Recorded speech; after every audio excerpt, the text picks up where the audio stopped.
gentlemen, as you can see.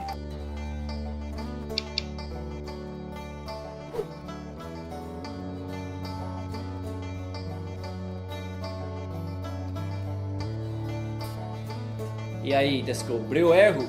Bem, não importa quantas vezes que eu corrijo meus alunos, esse erro se repete again and again and again and again. Claro que não é lá um erro muito grave, mas é importante corrigir. Aqui é fundamental entender o big picture. Em inglês, a maioria das expressões que contêm a palavra Deus são congeladas.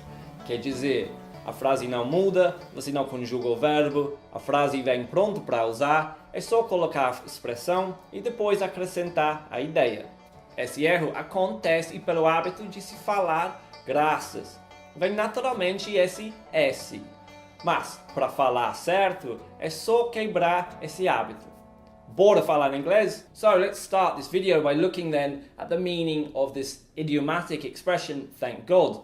Thank God is used to show that you are grateful that something did or didn't happen. And we also use it to show that we are relieved that something did or didn't happen.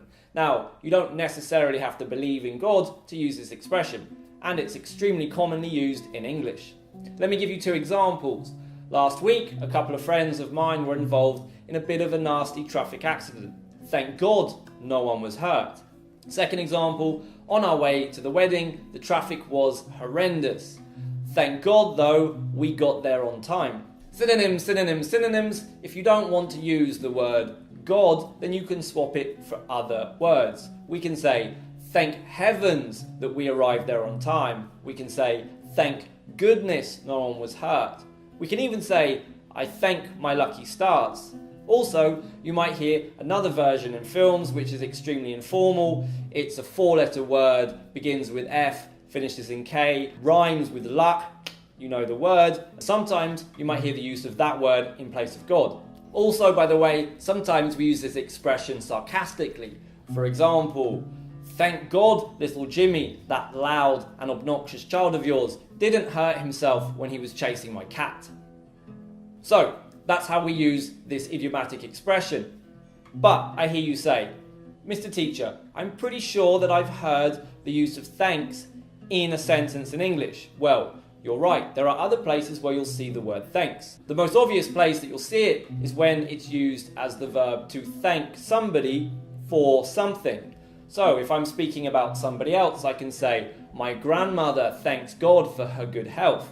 And in this example, I conjugate the verb. If my grandmother were to speak directly to God himself, then she would say, thanks God for my good health.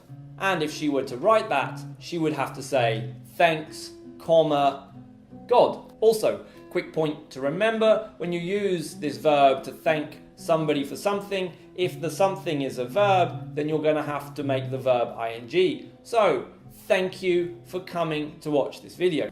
Another place where you might see thanks is at the end of an email, which is a salutation. Other alternatives to the use of thanks include take care, yours faithfully, yours, or even cheers. And of course, theoretically speaking, if God were to write you a letter, he might finish his letter with thanks, comma, God. Finally, another place where you might see the word thanks is the idiomatic expression to be thanks to something or someone that something happened. Now in this example, this expression, we're not saying that we are grateful, we're explaining that this thing or this person was responsible for something happening or for something not happening. Let me give you an example. We were involved in a car accident. It was thanks to God that no one was hurt. However, if you don't feel that it was God who was responsible for saving you, then you might change it to, it was thanks to the airbag that we survived the accident. Remember, with this expression, you are not saying you are grateful, you're explaining that the reason something happened was because of this person or that thing. So, a more negative example would be, it was thanks to the storm that we didn't have electricity in the house.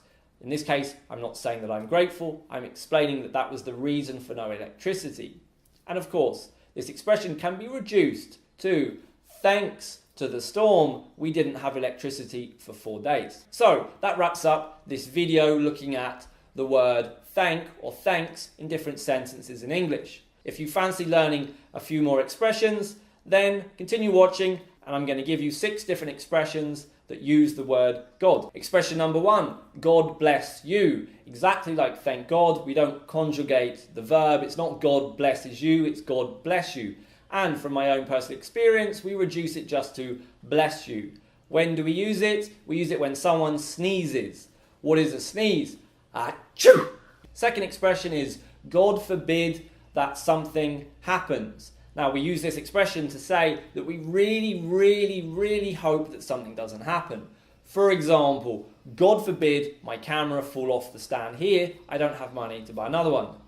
Third expression, so help me God. If you watch crime dramas on TV, you've probably seen this expression. I swear to tell the truth, the whole truth, and nothing but the truth, so help me God. Again, the expression doesn't change. You don't conjugate the help to helps. What does the expression mean? It shows that you are very serious about the thing that you are saying. And it's also used to make promises. Another example might be 2 prisoners in jail. One prisoner says to the other, if you tell the police about what I did, so help me God, I'll break out of this jail and snap your neck.